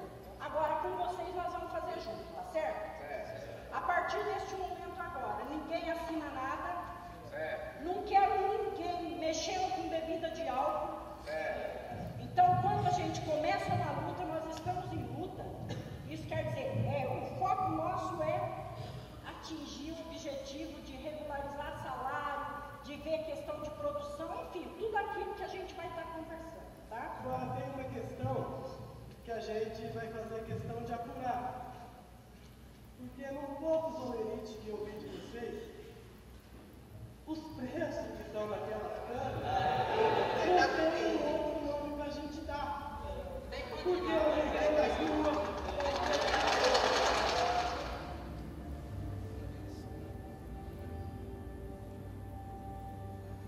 Bom, então aí, a gente, ou seja, tirando algumas conclusões, né? O cara fala assim, não, essa greve ela tem sentido, por quê? Porque o preço que eles estão pagando pela metragem da cana, na época, em 2012, era 10 centavos. Hoje, aqui em São Paulo, estão pagando R$5 a tonelada de cana cortada. E o trabalhador, para ser inserido no mercado de trabalho, né, para passar pela seleção da usina, ele tem que cortar hoje, no mínimo, 10 a 12 toneladas de cana por dia. Né? Imagine você cortar 10 a 12 toneladas. Você corta 10 toneladas a R$5 a tonelada, né? Você vai fazer uma diária de 50. E esse trabalhador, quando vem do Nordeste para cá, né, ele traz nos ombros, né, o peso e a responsabilidade de abastecer a família que ficou, de abastecer o filho que ficou, de abastecer a mulher que ficou, né, de pagar a luz e pagar a água, de pagar alojamento, né, de ser roubado nas medidas na produção. Né? Pena que o nosso tempo vai embora, mas eu teria assim, vários elementos para a gente encontrar por aí essa informação e discutir essa informação. 10 minutos ainda tenho? Não, você tem 5. Eu tenho 5, já foram 10. Né? Bom, então, ou seja, à medida em que a gente vai entrando nesse mundo que tem como referência o olhar dos próprios trabalhadores, vários temas vão aparecendo no horizonte. Né? E várias demandas também passam a sair deles para a universidade, dos movimentos sociais para a universidade. Então, por exemplo, eu elenquei aqui algumas questões interessantes, né? Por exemplo, temas sobre migrações, temas sobre trabalho infantil, temas sobre juventude, temas sobre mulher, temas sobre a questão negritude, né? São temas que a gente tem se apropriado porque são trazidos para a universidade e a partir daí a gente produz um documentário para aprimorar a reflexão e aprimorar a qualidade da luta nossa, né? Porque essas pessoas que estão lutando também, elas são influenciadas pelos meios de comunicação que fazem a cabeça das pessoas. Então, como desconstruir isso?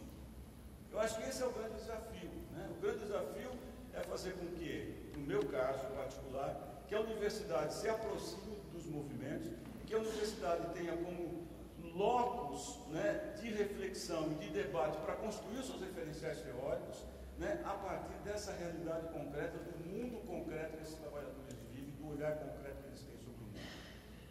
Então, fazer, né, esse exercício, né, é um exercício complicado, mas ao mesmo tempo vão surgindo produções, né, que vão articulando alguns elementos, como por exemplo, trabalho em saúde, trabalho em direito.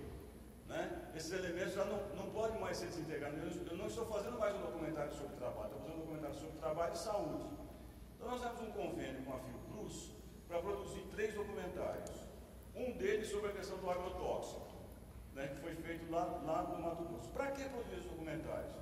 Para ajudar na formação do agente de saúde, para pensar a questão do agrotóxico com uma amplitude maior, entendeu? Sobre aquilo que ele está acostumado a fazer, que é o tratamento na periferia do atendimento básico. Quando muda o perfil da doença, já pega o trabalhador com câncer. Como é que nós podemos tratar a saúde de uma forma preventiva? Ou como nós podemos tratar a relação entre trabalho e saúde? E aí eu queria mostrar mais um rápido documentário, 2 minutinhos, Nuvens de Veneno. É um trailer do documentário que nós fizemos.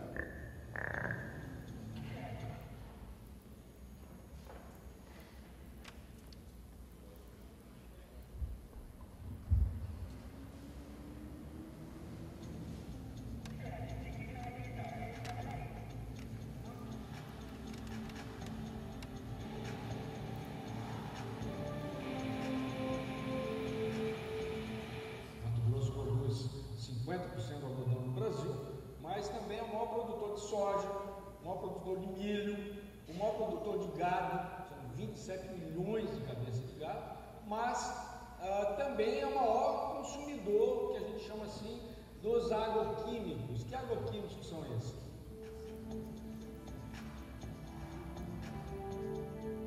Nós temos um campo de aviação logo que adiante, esses aviões, eles passam por cima da comunidade. Se o senhor prestar atenção, tem muita gente contaminada. Só que aí eu não sei assim se chega a virar um câncer. Agora, contaminado de imediato assim, tem bastante gente que é contaminada. Eu era o dosador, né? E é o que fazia as misturas, né? E daí tinha o meu irmão que passava. Só que nem eu falei, na primeira semana, para misturar a veneno, eu tinha máscara, tinha EPI. Depois que acabou, eu fazia sem máscara, sem nada. Aí está comprovado que é uma intoxicação generalizada no corpo da pessoa. A tecnologia tem se preocupado muito com a pesquisa de produzir novos grãos, novas variedades, novas espécies para gerar mais produção, mais volume, né? E a saúde tem ficado para trás.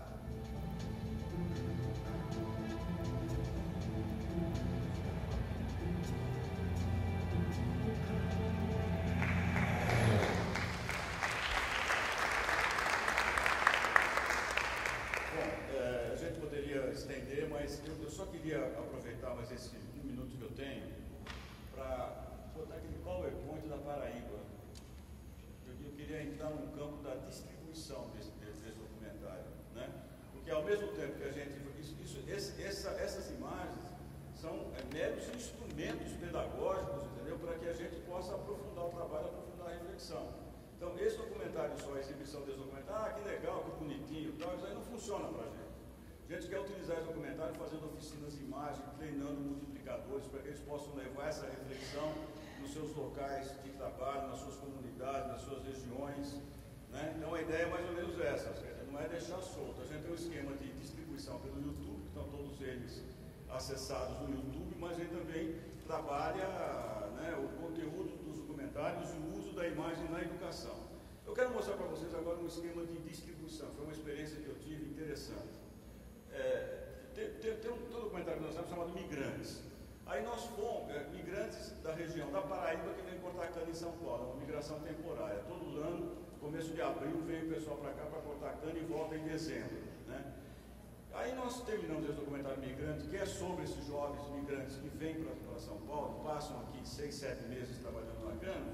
Nós voltamos, num período de entre-safra, para a região de onde esses jovens saem do Nordeste, né? E aí eu fiz um PowerPoint, entendeu, de uma ida nossa para lá, junto com 2 dirigentes sindicais aqui que foram com a gente para conhecer a realidade lá, como é que é, e por que a migração desses trabalhadores é uma migração por necessidade, não é uma migração por alternativa de vida.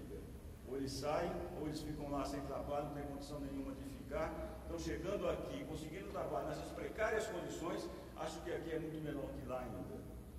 Como desarmar isso, entendeu, na cabeça dessa gente? Estou falando de 200 mil jovens, entendeu, que migram anualmente para São Paulo para trabalhar no guarda-cana. Hoje diminuiu um pouco devido à mecanização. Então, nós fomos para essa região, uma cidadezinha chamada Tavares. Eu queria que você passasse para mim rapidinho, né, junto com esses dirigentes sindicais. E aí isso daí alertou para a gente um novo esquema de distribuição. Pode passar rápido. Bom, aí a região lá que nós fomos, mas aqui é uma cidadezinha chamada Tavares, de onde saem 13, 14 ônibus por dia, entendeu? Para trazer jovens trabalhadores do Nordeste para a região da cana aqui de São Paulo. Essa é uma feira, nós vamos visitar a feira, né? E na feira, para surpresa minha, eu morei 12 anos na Paraíba, trabalhei na Universidade Federal da Paraíba, conheço as feiras do Nordeste. E essa feira, particularmente, foi uma surpresa para mim. Eu vou explicar por quê. Não é por essas imagens, mas é por essa imagem que vai aparecer agora. Primeiro, essa imagem é uma padaria antes de chegar na cidade. O cara lá com uma banquinha vendendo CDs e DVDs da vida, que tinha de tudo lá, né? Isso me chamou a atenção. Aí na feira me chamou mais atenção essa barraca.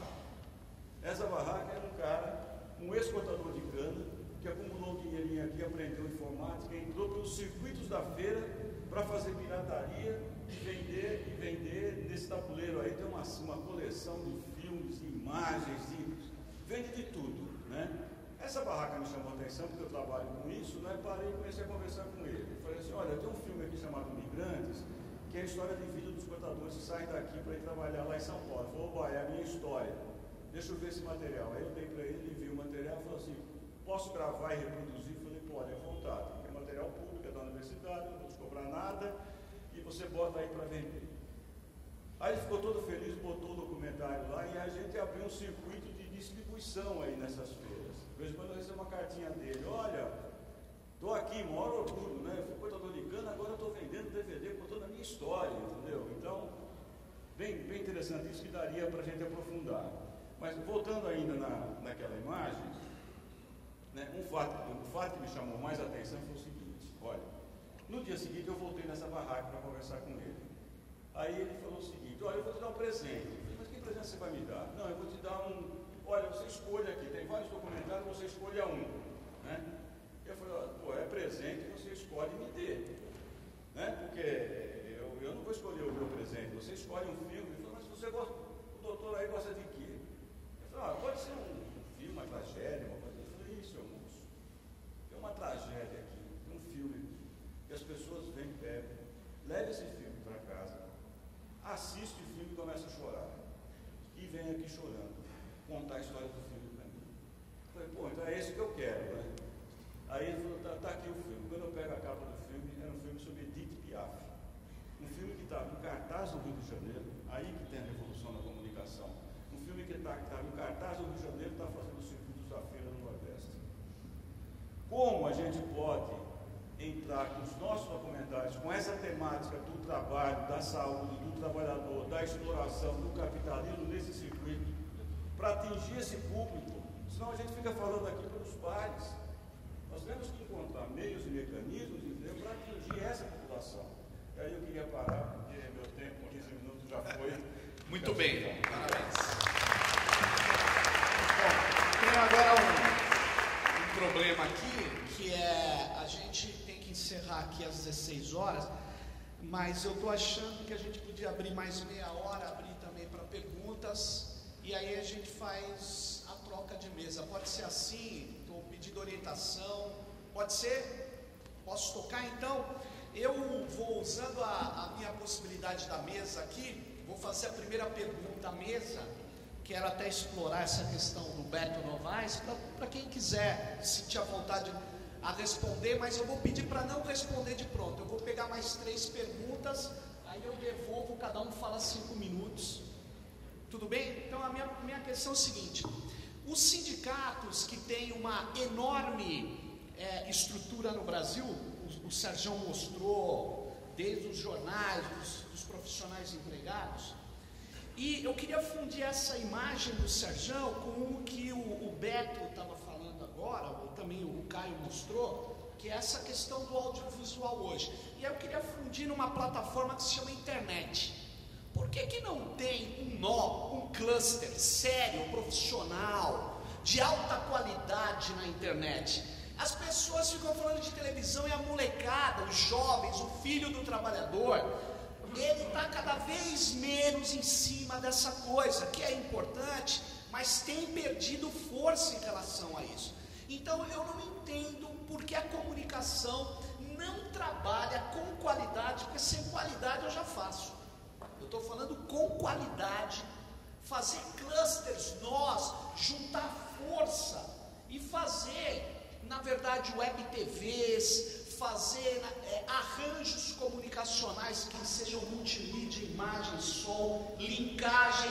E essa é a minha pergunta, porque a força de uma denúncia, eu sei que está em desuso o Lenin, que era um cara importante no processo de levantar os trabalhadores russos. Ele dizia, uma denúncia vale mais do que 1000 palavras, quando ela é contundente, quando ela traz a realidade. E a realidade é dura. É possível trabalhar isso.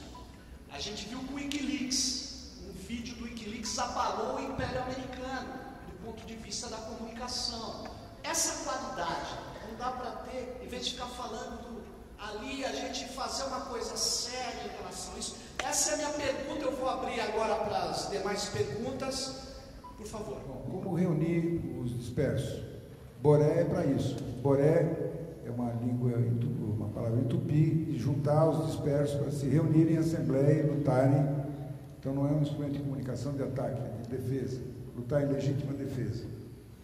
Essa é a questão. Felizmente, nesse salão nobre da faculdade, estamos na USP, embora muita gente não se dê conta disso. Então, um dos lugares de reunião é um lugar, a universidade. Você é da Universidade Federal do ABC, eu não perderia a oportunidade de chamar para um grande encontro, para a gente tratar disso de verdade. Sou permanentemente preocupado com um negócio chamado consciência infeliz. Quanto mais eu sei, mais eu me sinto incapaz, impotente, incompetente, etc. Me enche um pouco o saco o relatório de que o inimigo é sempre mais forte, acorda mais cedo, dorme mais tarde, tem mais recurso, caralho. Eu não gosto dessa ideia de que o inimigo já ganhou a parada para sempre. Então, eu acho que nós temos que ter lucidez para entender as dificuldades do mundo, mas devemos ter imaginação e empenho para superar as nossas deficiências. E ninguém pode se meter nelas. As dificuldades são do mundo, as deficiências são nossas. Então, eu proponho reunir as nossas fraquezas no ambiente universitário, seja a USP, seja a Federal do ABC, para, no caso concreto, reunir as forças, a começar das pessoas e instituições que estão aqui, para estimular e qualificar os profissionais que já se dedicam à imprensa sindical dos trabalhadores. Pode ser encontro paulista, seminários temáticos, entrevistas coletivas, trabalhar a ideia do prêmio Audálio Dantas, estimulando, tomando como tema essa questão, enfim. Demência, perguntaram uma vez para o Napoleão o que era demência. Ele disse, demência é a desproporção entre propósitos e meios. Isto é demência. Pensar grande não é demente. Eu proponho ao movimento sindical, os trabalhadores, suas entidades, que têm décadas, que tenham recursos, que remunerem, pelo menos, como pagam aos advogados, aos médicos e aos dentistas. No caso brasileiro, não foi falta de gente, nem jornalista, nem artista à disposição do movimento sindical para desenvolver uma comunicação competente. É que se pagam salários em que o sujeito não consegue se estabilizar a serviço da classe trabalhadora. Então era assim, quanto é que você quer receber? Me disse o sindicato dos têxteis. Eu falei, tanto quanto ganha o dentista. Ótimo. Acontece que o cara dá um plantão de 3 horas, eu trabalhava 10. Quando chegou no final do mês, fala, pô, mas é por hora, meu amigo, eu tenho o oferecer mercadoria por hora. E depois você avalia. Mas esta política de não nos falta mais equipamento é cada vez menor, melhor e mais barato. O que nos falta é equipe. Gente! E não é de vez em quando, não é fim de semana, não é a mãozinha, não é a vaquinha, é de forma permanente, profissional, sistemática. Temos todas as condições. Para resumir, bateu meus 3 minutos, Carlito Maia. No Brasil, em São Paulo particularmente, nós temos tudo. Só precisamos uns dos outros. Então, portanto, que isso aqui... Ah, é? Então, festival de curtas, mãos à obra, mão de obra, mãos à obra. Queremos recursos para fazer o que é necessário e possível. Juntar aqui centrais, ECA, Federal, Cinemateca Brasileira, os sindicatos que tem muito. Lembrar que já houve iniciativas de todo tipo e que o que quase morreu, mas não morreu, nós aqui, existe. O que quase nasceu, mas não nasceu, devaneios, não existe. Então, viva a realidade, vamos juntar nossas fraquezas e produzir com foco, sobretudo atento às pessoas que são capazes de transformar informação em compreensão. Enquanto isso não for feito, pode ter a pesquisa que quiser, a academia que quiser, etc, etc. Isso não resulta. A própria bula de remédio tem 2 pistas, uma que é do cientista, do técnico, está lá tudo escrito, e a outra que é para falar com a mãe de família. Essa parte da bula que é o nosso problema. Falta gente? Não. É necessário? Sim. Tem recursos? Claro. Por que não é feito? Depende hoje basicamente dos trabalhadores que dirigem as entidades sindicais. E digo mais, só para arrematar, é uma questão de preservar a dignidade do mandato de dirigente sindical, prestar contas. Isso se faz através da comunicação, não é propaganda, é prestar contas. Isso preserva a dignidade do mandato, que é uma das condições para haver democracia. Parabéns, muito bom. Miro. Bom, pessoal, belíssimas questões, 8 pessoas falaram, várias questões que essas 8 pessoas apresentaram. Eu vou ficar só em 3 que foram apresentadas aqui, tudo bem? A primeira que o próprio Serginho fez sobre a incompreensão do movimento sindical, o papel da internet, das redes. Eu acho que o movimento sindical é analógico ainda. Eu sou analógico, por exemplo. É analógico. Mas ainda o movimento sindical não pegou a força que tem as redes sociais, a força que tem essa nova linguagem. Eu acho que isso tem a ver com linguagem, isso tem a ver com investimento. O movimento sindical trata ainda muito a questão da comunicação, na minha opinião, espero estar errado, trata a questão da comunicação como gasto. Comunicação não é gasto, comunicação é investimento em luta de ideias. E se eu não invisto em luta de ideias, vou ter muita dificuldade na luta econômica e na luta política. A luta de ideias é uma questão central. O movimento sindical, no meu entender, espero estar enganado, ainda não entendeu a importância da luta de ideias. Trata comunicação como gasto, não como investimento. E tem dificuldade para entender, então, as novas linguagens, minha opinião. A outra questão que eu gostaria de tratar foi uma que um companheiro fez sobre os erros que foram cometidos também pelo movimento sindical nesse período de governos Lula e Dilma, da fusão. É isso, nós tivemos no Brasil uma eleição, não foi uma revolução. Nós tivemos no Brasil uma chegada ao governo, não foi uma chegada ao poder, todas as estruturas de poder se mantiveram. Nós tivemos no Brasil uma derrota eleitoral do neoliberalismo, nós não tivemos uma derrota política terminal do neoliberalismo. Nesse sentido, você confundir Estado com movimentos sociais é um desastre. É um desastre. E eu acho que nós padecemos um pouco dessa dificuldade. Foi a primeira experiência no Brasil de um governo oriundo do próprio movimento social, foi a primeira experiência, e eu acho que a gente incorreu em 2 extremos perigosos. Um extremo, que é a passividade bovina. Já que esse governo fomos nós que elegemos, tudo que ele falar está certo. E o outro extremo foi o voluntarismo, também de achar o seguinte, já que elegemos é a Revolução Socialista. Não era nem Revolução Socialista e nem passividade bovina. Eu acho que tinha que encontrar o meio termo que combinasse a autonomia dos movimentos sociais, pressão permanente e inteligência política para não fazer o jogo do inimigo também. Isso nós vamos aprendendo, né? E a última questão que foi levantada, das várias questões, que o Fajardo levantou, da unificação do movimento sindical. O Jarbas Passarinho disse que a esquerda só se unificava na cadeia. Eu acho que nós vamos ter uma situação agora, que não é cadeia, mas que vai ser bastante próxima. Diz um grande estudioso da implantação do neoliberalismo na Europa, um sujeito chamado Perry Anderson, diz que neoliberalismo não combina com democracia. Neoliberalismo precisa ser contundente contra as liberdades, né? Então, por isso que começou já batendo na EBC, na Empresa Brasil de Comunicação, por isso que começou retirando a merreca de grana que tinha para blogs e sites progressistas, por isso que começou atacando o Ministério da Cultura e por isso que vai atacar o movimento sindical. Vai atacar o movimento sindical. E eu tenho para mim, inclusive, que vai atacar na parte mais doída, que é a asfixia financeira. Vai, ó, atochar o movimento sindical. Se isso é real, espero que o movimento social brasileiro, a esquerda social e política brasileira, aprenda que ou enfrenta o poderio da mídia ou será dizimada.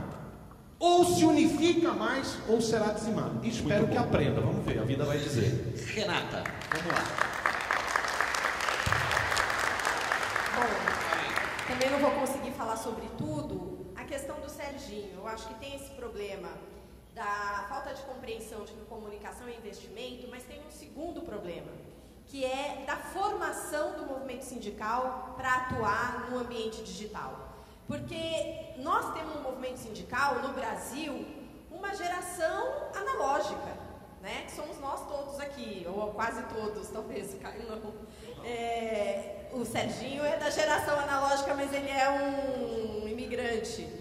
Então, nós temos que fazer formação, porque também não adianta ser voluntarista, não adianta ser cada sindicato achando o seguinte: bom, para entrar no mundo digital eu tenho que gastar dinheiro para fazer um aplicativo do meu sindicato para a internet.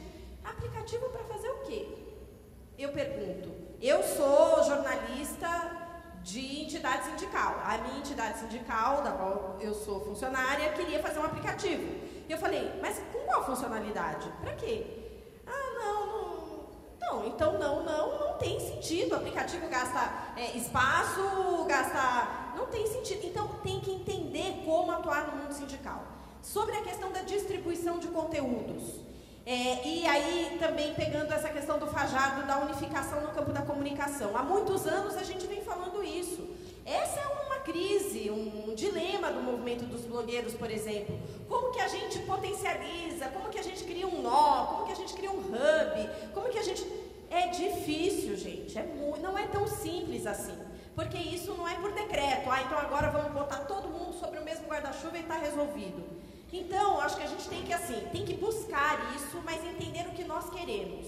No caso das distribuições de conteúdos audiovisuais, eu acho que a gente tinha que pensar, por exemplo, por que a gente não pode desenvolver, e aí isso acho que talvez seja até mais fácil, uma plataforma para, como se fosse um over the top, para os nossos conteúdos audiovisuais, de tantas produtoras independentes, de tantas ONGs, o Ginga, que entrar no set-top box, né, teria uma plataforma construída pelo Ministério da Cultura só para distribuir o audiovisual brasileiro. Agora, o audiovisual brasileiro também, vamos olhar, o audiovisual brasileiro são os grandes blockbusters da Globo Filmes, mas e os nossos blockbusters? E esses materiais? Eu acho que é possível pensar nisso, então convido a essa reflexão. Será que não dá para a gente pensar numa plataforma? Então, acho que isso era uma coisa que a gente poderia tentar fazer. E, no mais, eu acho que nós temos que colocar na ordem do dia a luta pela democratização da comunicação. Nós temos que colocar na ordem do dia a luta para fortalecer a comunicação comunitária. Porque a gente, do movimento sindical e social, não participa desses espaços.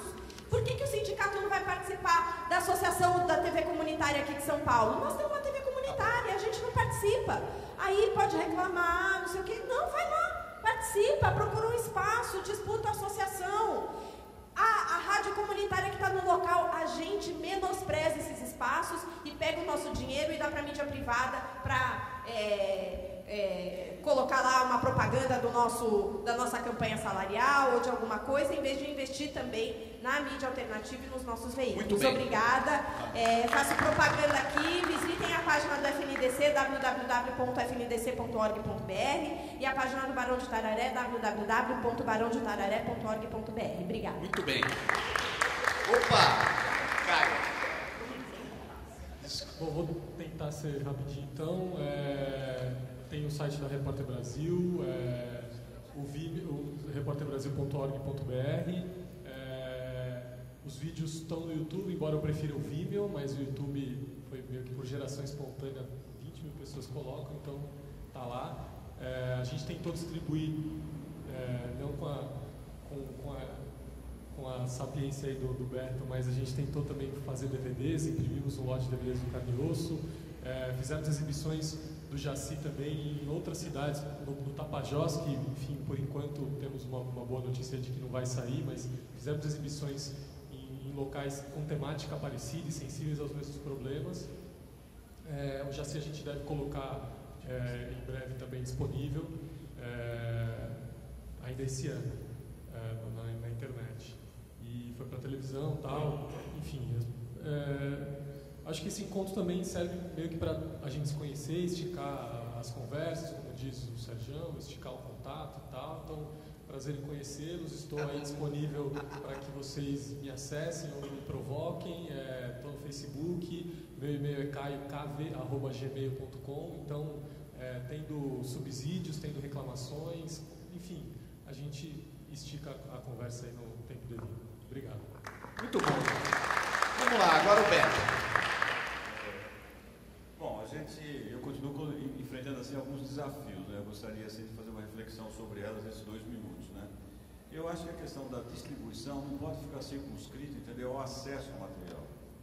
Eu acho que a distribuição ela tem que vir acompanhada, entendeu, quer dizer, de um projeto, né, de como utilizar a imagem, entendeu, na educação e na formação.